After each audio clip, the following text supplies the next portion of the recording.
Посредствеността винаги се групира и марширува в строй. Минава времето и аз разбрах, че просто седейки и гледайки отстрани как и в моята сферата с това, което се занимава с моето изкуство и така не се случват нещата, които аз бих искал да видя. Най-тъжното нещо в нашата работа като творци е липсата на критерии. И когато липсват критерии,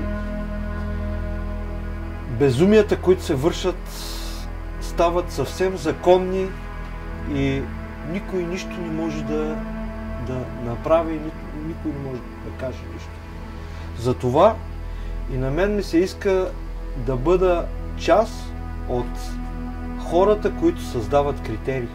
Много са причините. Причините са и това, че имам две прекрасни деца и прекрасно семейство.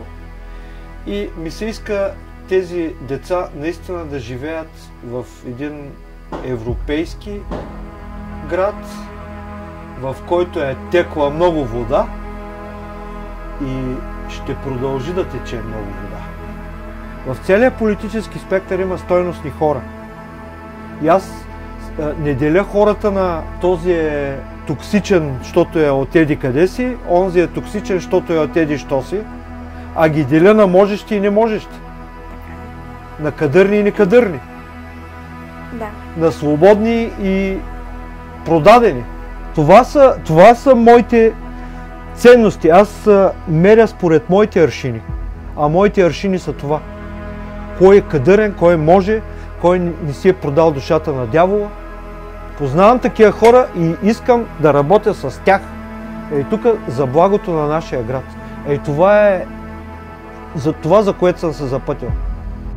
Купуването и продаването на гласове е престъпление.